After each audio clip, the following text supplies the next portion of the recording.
Hello viewers, this is advocate Alisha Kohli. Welcome to your own channel Kanooni Charcha. जैसे कि आप लोग जानते हैं कि हम एक लॉ सीरीज चला रहे हैं जिसमें हम आपके पास different different topics pertaining to law जब आपके साथ आके डिस्कस करते हैं। तो आज का जो हमारा टॉपिक रहेगा that will be Hindu marriage act 1955।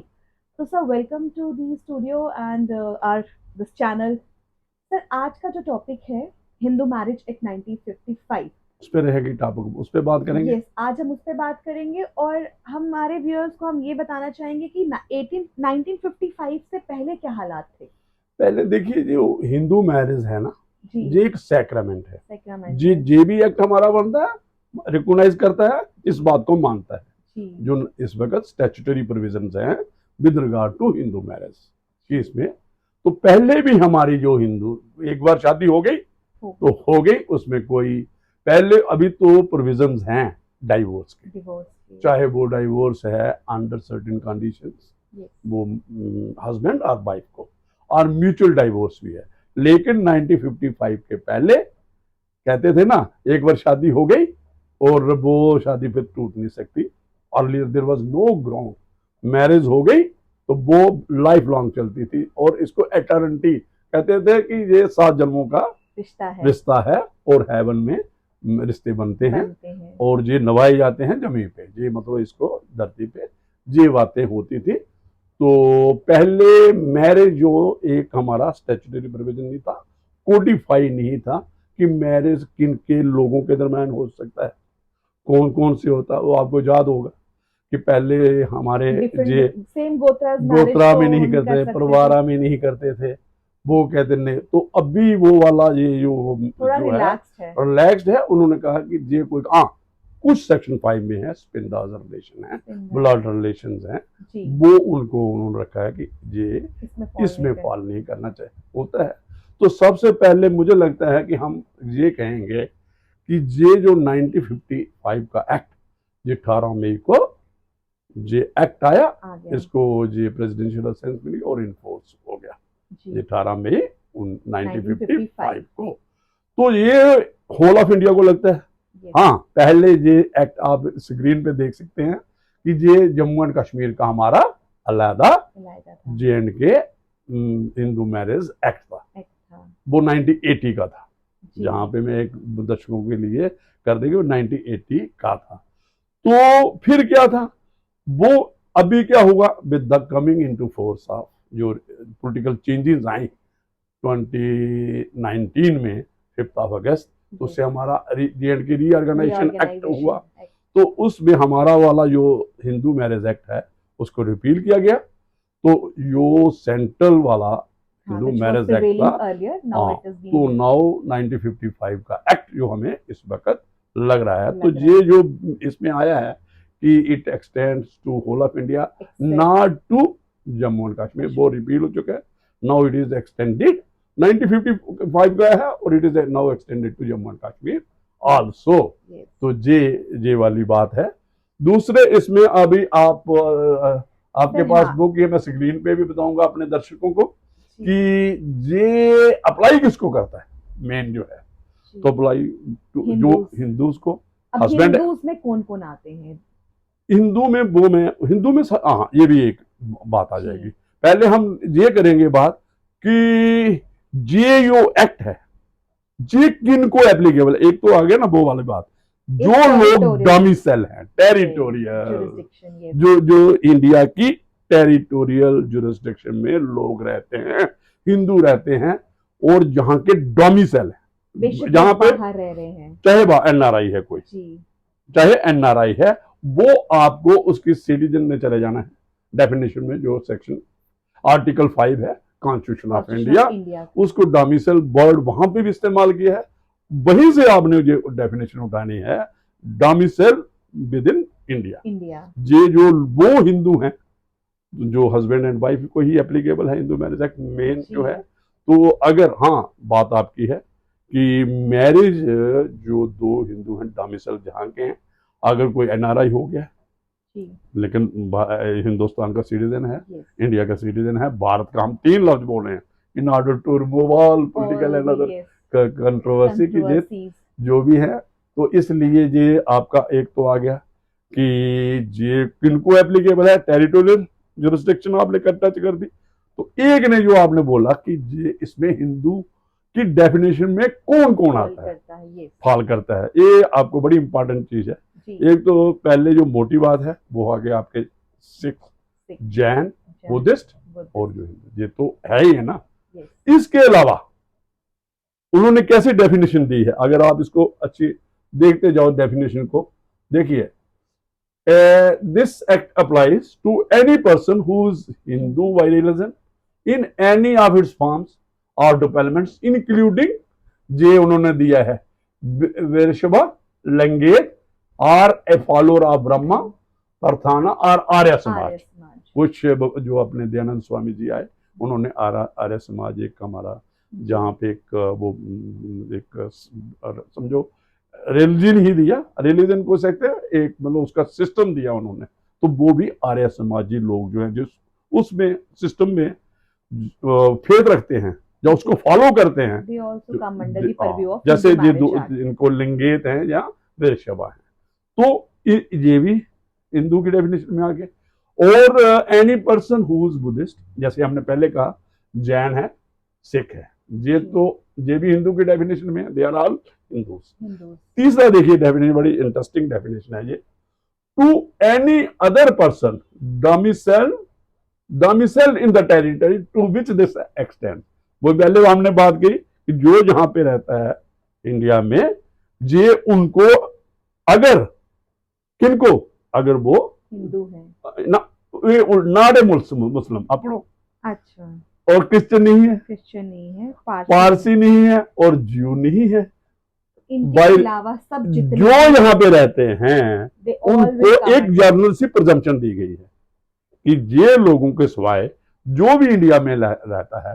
देखिए इसके बाद क्या है, अनलेस, आगे चलो आप, ये वही हो गया रिवर्स बर्डन, जो आपने को कहा नहीं जी मैं हिंदू नहीं हूँ, और साथ में कहा मैंने ज्यूज भी नहीं हूँ, मैं वो भी नहीं हूँ, अपना मुस्लिम नहीं हूँ, क्रिश्चियन भी नहीं हूँ, भाई तुम कौन हो? फिर बर्डन उसको जर्नली जो भी इंडिया में डोमिसाइल है, मास वाइज ये तीन चीजों के एक्सेप्ट मुस्लिम, क्रिश्चियन, पारसी, ज्यू, पारसी, चार आगे, you will presumed to be Hindu और डेफिनेशन में contrary is proved by him, unless it is proved that any such person would not have been governed by Hindu law, कि उसको हिंदू लॉ नहीं लगता है, और by any custom or uses, ये हो सकता है लोकल ट्राइब्स के लोगों की कस्टम है जहाँ जूसेस कोई है जिससे ये लगता है कि भाई वो उसको हिंदू लॉ के नीचे डील नहीं किया जा सकता, उसके अपनी कस्टम्स है, अपना सिस्टम है, जो उसके सारे जो हिंदू मैरिज एक्ट है, जो उसकी सिस्टम है अपना,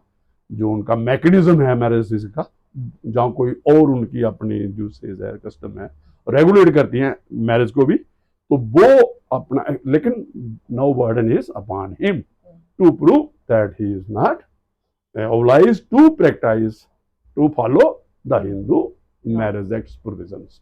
ये एक आ गया, तो फिर क्या आ गया, ये आगे आप ये इसमें आ गया, but the Hindu law by सारा आ गया, deal with this if this act has not been passed. ये आगे जो पुरानी इसने कहा कि मैं, फिर ये एक्सप्लेनेशन है कुछ, यही चीजें दोबारा रिपीट हुई है जो ऊपर है ना, ये explain the following persons are Hindus, Buddhist, Jain और Sikhs by religion as the case में भी, एनी चाइल्ड, जो उनका बच्चा है लिस्टिमर और लिस्टिमेट, जो टू पेरेंट्स हैं उनके कोई जो दो हिंदू हैं, ये चारों आगे ऊपर जो हमें हिंदू, सिख, जैन, बुद्धिस्ट, इनका कोई बच्चा है तो वो किस में आ जाएगा, वो चाइल्ड भी हिंदू कहलाएगा, चाहे लेजिटिमेट है, हाँ, तो इसमें कोई प्रॉब्लम। और एक आगे नेक्स्ट सेक्शन आप पढ़ो, उसमें लिखा होगा एनी ऑफ द पेरेंट्स, अगर उनमें से एक पेरेंट मदर और फादर, नेक्स्ट है चाहे बी है ना, any child legitimate or illegitimate one of whose parents is Hindu, Buddhist, Sikh और जैन, एक पेरेंट को भी कर दिया अगर वो, और एक देखो क्या है, and who's brought up as a member of the tribe, community, group of family to which such parents belonged or belong, मतलब ये भी उन्होंने एक किया, एक पेरेंट को भी। एनी पर्सन, देखिए आगे क्या है, any person who is a convert or reconverts to Hindu, Buddhist, Jain और सिख। पहले उसने कोई और धर्म अपनाया था, उसके बाद कन्वर्ट हो गया, एक रिकन्वर्ट हुआ, एक कोई और धर्म था, पहले हिंदू था, मुस्लिम बना, दोबारा हिंदू आ गया, जहां क्रिश्चियन बना, जहां कोई और ज्यूज बना, या पारसी जो भी है, फिर दोबारा आ गया। एक वो है जो कोई और धर्म का था, ज्यू था, मुस्लिम था, पारसी था, ये अडॉप्टेड हिंदू फेथ, कन्वर्ट हो गया, तो then he is also regarded as Hindu. तो ये आगे आपके बाद ये हिंदू कौन है, एक आगे ये एक और ये इसमें एक्सेप्शन है, notwithstanding anything contained in subsection 1, nothing contained in this act shall applies to member of scheduled tribe within the meaning of clause 25 article 366 of the constitution unless the central government by notification of otherwise direct। देखिए ये किनको है, कोई tribe है, जैसे आपको you will find these tribes in northern east, वो कुछ ट्राइब्स हैं जो आर्टिकल जो कॉन्स्टिट्यूशन का रेफर किया उसकी क्लास में अगर डलते हैं, तो अगर उनको करना है हिंदू की डेफिनेशन लाना, तो then central government has to pass notification लाएगी, उसमें फिर इनको आप हिंदू की डेफिनेशन में ला सकते हो हिंदू में। लेकिन नेचुरली उस नोटिफिकेशन को लेने के बाद आपको काफी चीजें करना पड़ेगी, उनको भी पूछना पड़ेगा, तो ट्राइब जो पर्टिकुलर ट्राइबल कम्युनिटी है जिनको जो इस नोटिफिकेशन इस आर्टिकल के नीचे आते हैं, इस क्लास के नीचे आते हैं, naturally that exercise to be made out. तो ये एक जो आपके पास आ गया कि हिंदू कौन है, और दो चीजें हमने कवर कर दी कि अगर डोमिसाइल में है और जो इन डेफिनेशन में आता है तो उनको जे जो है लागू होगा उन पे। तो the expression Hindu in any portion of this act shall be construed as if it included a person who, though not a Hindu by religion, nevertheless a person to whom this act applies by virtue of the provision in contained in this section। ये समझो सारी चीजें cover करने के लिए जो रह गया था उन डेफिनेशन में कहा कि जो बंदा भी है, मतलब ज्यादा ये दिया गया है, 4 जो रिलीजन है इनके सिवाय जहां कोई ट्राइब है जो मतलब इसमें जो उसका रेफरेंस आ गया आर्टिकल में, तो बाकी समझो जो भी हिंदुस्तान में तो हिंदू कंसीडर करना है उसको, he is a Hindu by religion, he has to follow the. Now definition क्या है, ये आपको मिल जाएंगे, ये कस्टम और यूसेज क्या होता है जो हमने ऊपर डिस्कस किया, चाहे जो एक हिंदू भी है, ये आपको सेविंग्स भी हैं कुछ आगे मिल जाएंगी आपको, ये है कि एक जैसे आपको एक कस्टम क्या होती है, जब यूसेज क्या होती है, यूसेज और कस्टम क्या होती है, एक ग्रुप ऑफ पर्सन है, इतनी ग्रुप है, इसका कल्चर इथनिक एक होता है, और वो जो कस्टम है वो रेगुलरली अडॉप्ट की जा रही है फॉर अ पर्टिकुलर लॉन्ग, और टाइम अच्छा होना चाहिए, कंटिन्यूटी भी होना चाहिए, ब्रेक नहीं होना चाहिए, और अगेंस्ट पब्लिक पॉलिसी नहीं होना चाहिए, मतलब कोई ऐसी कस्टम नहीं होनी चाहिए जिसको सोसाइटी रिकॉग्नाइज नहीं करे, जो अच्छा नहीं है पब्लिक उसको, मतलब वो वाली जूसे कस्टम भी रिकॉग्नाइज करते हैं। उसकी एक डेफिनेशन दी है, जो है ना आगे क्लास डेफिनेशन है, तो ये क्या लिखा है, provided that the rule is certain not unreasonable और अपोज्ड टू पब्लिक, मतलब जो भी कस्टम है उसको जो फॉलो है उसको जो है उसकी मतलब एक स्नेक्टिटी होनी चाहिए, कंटिन्यूसली फॉलो करने, तभी वो कस्टम की डेफिनेशन में यूसेज की डेफिनेशन में मानी जाएगी, ठीक है ना। आगे आपके पास आ गया provided that the rule is certain and not unreasonable or opposed to public policy, provided further that in case of a rule applicable only to a family, it has not been discontinued by the, एक family के भी custom आप recognise कर लिया है, और एक family समझो एक पहले हम ट्राइब होता है ना, ट्राइब उसके अगर कोई फॉलो कर रहे हैं तो उसकी डिसकंटिन्यूटी नहीं होनी चाहिए, कंटिन्यूटी में ही ये कस्टम जहाँ, जैसे ये आपका डिस्ट्रिक्ट कोड कैसे आपकी डेफिनेशन आएगी, डिस्ट्रिक्ट कोर्ट का यही हो गया आपका, कोई भी सिविल कोर्ट है जो सिविल जुरिस्डिक्शन एक्सरसाइज करता है, और जो एक प्रिंसिपल डिस्ट्रिक्ट कोर्ट होती है the principal court of original jurisdiction on civil side or मतलब एक any other district code which may be specified by state includes government. Any civil code which may be specified by state government. जैसे कैसे है आपके additional district जजेस है, जी आपको family code जो है आपका इस वक्त जो या एडिशनल एडिशनल फैमिली कोड भी है, जज भी हैं वहाँ पे, तो वो एडिशनल डिस्ट्रिक्ट जज भी हो सकते हैं, डेजिग्नेशन उनका, और डिस्ट्रिक्ट जज भी उनको, मतलब ये सारे इंक्लूड्स इसको इंक्लूसिव है। हाँ, वो उसको नोटिफाई करना पड़ेगा। state जनरली government स्पीकिंग को। क्या है कि आपके प्रिंसिपल एंड डिस्ट्रिक्ट जज, जो डिस्ट्रिक्ट जज जो भी उसका हेड है डिस्ट्रिक्ट का कोर्ट का, तो वो उसके पास तो फार है ही है ना। अभी तो ये पुराना है ना 1955 की डिस्ट्रिक्ट कोर्ट की, अभी तो काफी चेंजेस आ गए। यू विल फाइंड ये आपका आप जाओगे दिल्ली में तो एक जो कोर्स हैं आपके पास, जो एक रोहिणी में है, सकेत में है, कंका ककड़दुमा में है, जे यू विल फाइंड 4-5 इतना जो लिटिगेशन है, एक एक में 5-5 कोर्ट्स हैं, फैमिली कोर्ट्स जैसे एडिशनल family डिस्ट्रिक्ट। court तो एक प्रिंसिपल फैमिली कोर्ट के हेड है, तो दूसरे वो दूसरे जिनमें वो भी है, वो काफी लिटिगेशन है, तो ये उसी को कवर किया गया, इंक्लूड किया गया है, तो cater ये करने के लिए। कैटर करने के लिए। ये आपका आ गया फुल ब्लड, ये रिलेशनशिप बनाया कि हाफ ब्लड क्या है। तो अगर वो दोनों मेल डिसेंडेंट से होंगे, है ना, तो मुझे लगता है फुल ब्लड आ जाता है।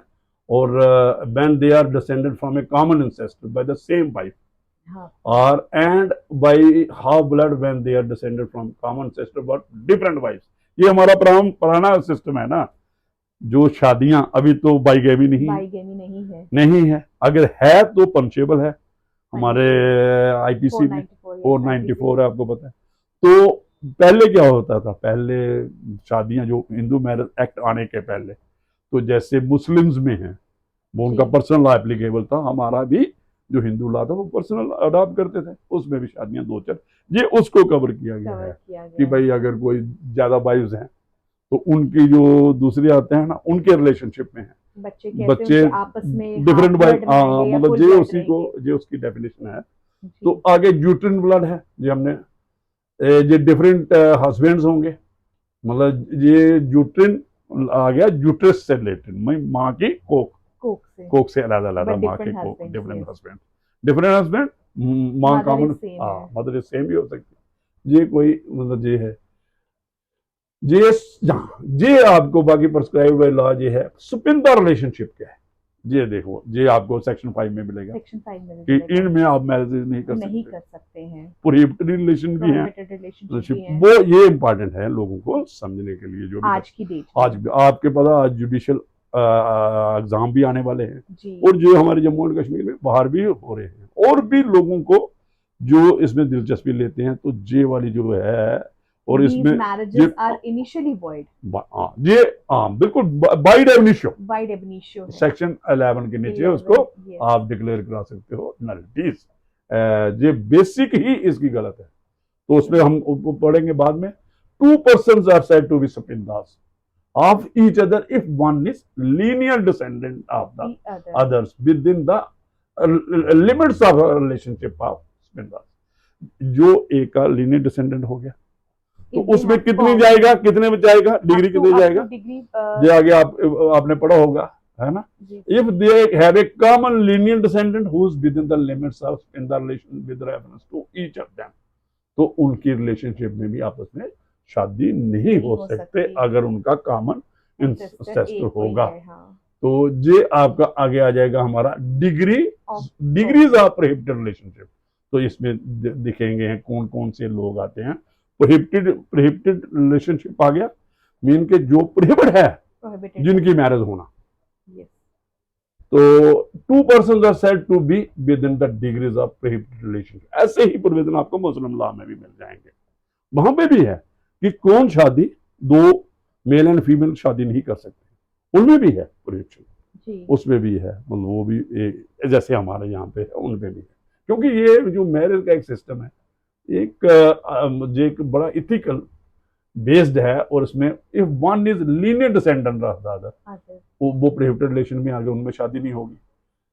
If one was the wife और हस्बैंड ऑफ लीनियर डिसेंडेंट और डिसेंडेंट ऑफ द अदर, ये आप सिचुएशन देखो। If one was the wife of the brother, or father, or mother, brothers, or grandfathers, or grandmothers, brothers, ये भी एक है. If two are brother and sister, uncle and niece, and aunt and nephew, or children of brother and sister, are two brothers, two sisters. Yes. जैसे मासी की लड़की आ गई, चाचे की आ गई, मामे की आ गई, और जो ये लेकिन मुस्लिम में कजन में शादी होती है. हमारे यहाँ पे हिंदूज में शादी प्रोहिबिट है. अमंग कजन भी, अपने तो नहीं है ना, कजन भी नहीं. आंट और मुझे लगता है आंट और नेफ्यू वहां पे भी है. वो एज का भी उन्होंने दिखाया है कुछ फर्क आपने उसमें. टू ब्रदर्स, अब if that two are brother and sister, ये तो क्लोज आ गया ना, अंकल एंड नीस भी आ गया, आंट एंड नेफ्यू, और children of brother and sister, ये आ गए cousin. End of two brothers और टू सिस्टर्स, ये मासी की भी आ गई, वो ये उसको कवर किया. ये आ गया आपके पास, ये आपका स्पिंदर रिलेशन हो गया. तो ये आपका, ये देखिए for the purpose of class F and G explanation की है जो ऊपर हमने पढ़ा. इंक्लूड रिलेशनशिप बाई हाफ और uterine blood as well as by full blood, legitimate blood relationship as well as legitimate relationship by adoption as well as blood. अगर कोई आपका अडॉप्टेड बच्चा भी है तो उसको वो भी क्या होता है, कैसे कहते हैं ना आप, अडॉप्शन क्या है, प्लांटेशन है नई फैमिली में. तो जो पौधा वहां पे लगा जो तो वो भी प्रोहिबिटेड, वो भी उनका as if is the real son और डॉटर जो भी है उसमें वो अडॉप्शन, वो उसको उसमें भी उसको भी प्रोहिबिट किया गया है. अगर आपको इसमें कोई भी क्वेश्चन जो है अगर आपके माइंड में रहता है, आप हमें कमेंट सेक्शन में दे सकते हैं. We will take up that question in our next episode, और हम उसके जवाब आपको जरूर देंगे जज साहब के थ्रू. तब तक के लिए आप दीजिए इजाजत. We will come back to you with again a new series and then the section 11 to further. Thank you. बिल्कुल, it will continue. It will be continue. Subscribe करें एंड लाइक करें एंड शेयर करें if you honestly like this video, because we are making lot of effort आपके लिए ही है. एक एक section हम आपके लिए ला रहे हैं. तो मैं इच्छा करती हूँ कि आपको ये वीडियो बहुत पसंद आई होगी. Thank you so much.